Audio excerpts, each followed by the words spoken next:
এক ছিল ছোট্ট এক মেয়ে, তার নাম নীলাঞ্জনা। সে ছিল খুব কৌতূহলী আর স্বপ্নবিলাসী। প্রতিদিন সন্ধ্যায় বাড়ির উঠোনে বসে আকাশের তারাগুলো দেখত আর ভাবত যদি একদিন সে জাদুর কোনো রাজ্যে যেতে পারত তবে কত মজা হতো।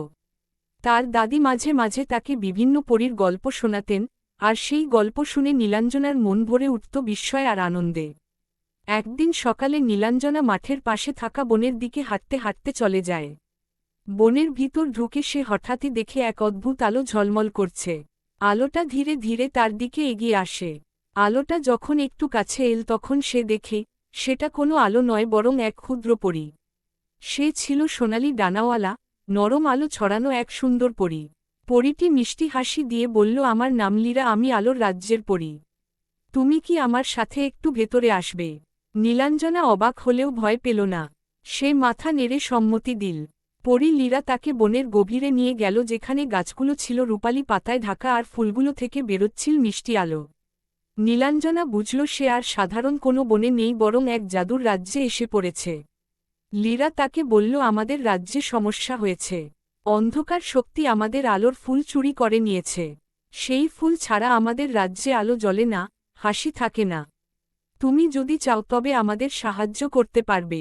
তুমি মানব শিশু, তোমার হৃদয় বিশুদ্ধ, তাই তোমাকে বেছে নিয়েছি। নীলাঞ্জনা কিছুক্ষণ ভাবল, তারপর সাহস করে বলল, আমি চেষ্টা করব, বলো আমাকে কি করতে হবে। পরী লীরা তাকে নিয়ে গেল একটি স্ফটিক দরজার সামনে। দরজা খুলতেই দেখা গেল এক দীর্ঘ পথ। পথের শেষ প্রান্তে অন্ধকারে ঢাকা এক দানবের গুহা। নীলাঞ্জনা পথ ধরে এগিয়ে যেতে লাগল।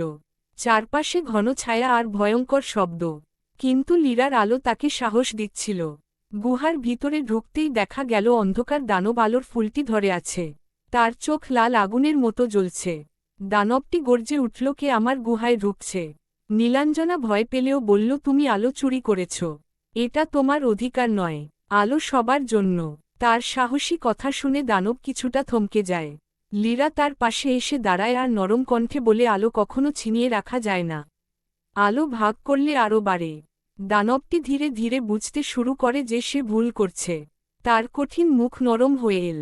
সে ফুলটি ফেরত দেয় আর বলে, আমি শুধু একাকী ছিলাম, তাই আলো নিজের কাছে রাখতে চেয়েছিলাম। নীলাঞ্জনা হাসিমুখে বলে, তুমি একা নও, আলো তোমাকে বন্ধুত্বও দিতে পারে। চলো আমাদের রাজ্যে ফিরে যাই। সবাই একসাথে আলোর রাজ্যে ফিরে আসে। আলোর ফুলটি আবার জ্বলে ওঠে আর পুরো রাজ্য আলোয় ভরে যায়। পরীরা খুশিতে নেচে ওঠে।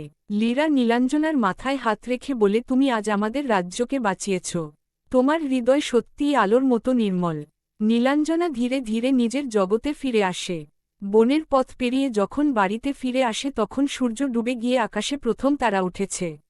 সে আকাশের দিকে তাকিয়ে মনে মনে বলে, আজ সত্যিই আমি পরীর জগতে গিয়েছিলাম, আর আমি তা কখনো ভুলব না। এভাবেই নীলাঞ্জনার একদিনের ছোট্ট অভিযান হয়ে ওঠে বড় এক জাদুময় গল্প, যা সে সারাজীবন মনে রাখবে।